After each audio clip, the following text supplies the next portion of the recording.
Boa noite. Este é o seu Notícias Diárias, oferecido a você pelo RBTI no programa América Legal, com notícias fornecidas pelo Jornal National, o Jornal dos Brasileiros. França prepara acordo contra ilegais.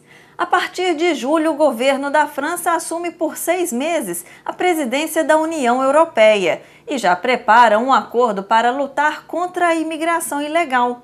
Nicolas Sarkozy quer marcar seu mandato com um entendimento entre os 27 países do bloco para dificultar a entrada de imigrantes. Uma das ideias é criar mecanismos de incentivo para que os imigrantes considerados indesejados deixem o continente.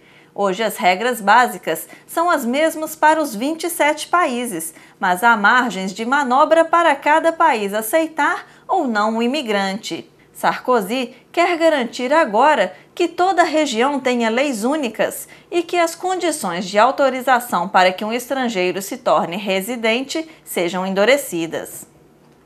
Guindaste mata 2 pessoas e fere 4 em Miami. Ao menos 2 pessoas morreram e 4 ficaram feridas na terça-feira, dia 24, com a queda de um guindaste utilizado em uma construção no centro de Miami. O guindaste caiu do teto de um prédio de apartamentos em construção de 50 andares e bateu na cobertura de outro edifício desocupado. Estrangeiros perderam 50 milhões com fraudes. Investidores estrangeiros perderam mais de 50 milhões de dólares nos últimos 3 anos numa fraude envolvendo ações cometida por uma quadrilha que tinha o Brasil como base e incluía uma companhia supostamente com sede em Trenton, Nova Jersey. O tamanho da fraude se tornou conhecido esta semana quando 2 homens da Flórida foram indiciados por lavagem de dinheiro.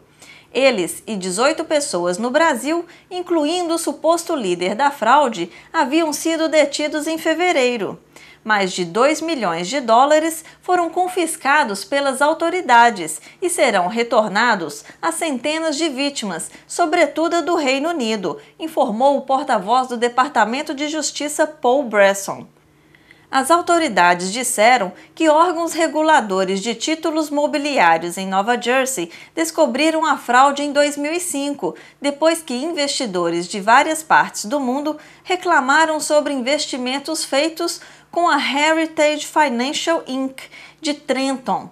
A companhia era apenas uma fachada. Como a operação utilizou entidades falsas de Nova Jersey, as vítimas pensaram que estavam telefonando para a corretora localizada em Trenton, ou Newark, disse Gregory Poe, diretor da Divisão de Justiça Criminal do Estado. A Heritage Financial está entre a série de companhias fictícias que propunham a compra de ações de pouco valor de investidores, pagando muito mais do que valiam.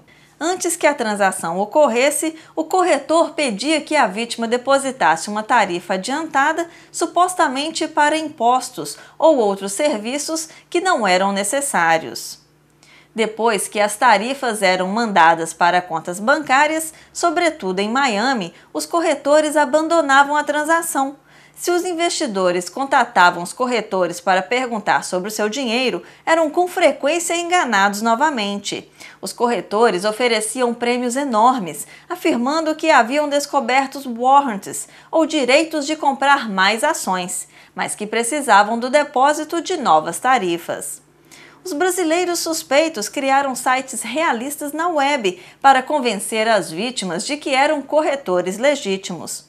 Os suspeitos roubavam as identidades de corretores reais dos Estados Unidos e criavam outras. Os corretores falsos usaram o serviço de telefonia da internet para ter número de telefones dos Estados Unidos, embora estivessem de fato no Brasil e em outros países. Este é o seu Notícias Diárias, oferecido a você pelo RBTI no programa América Legal, com notícias fornecidas pelo Jornal National, o Jornal dos Brasileiros. E a gente se vê amanhã. Até lá!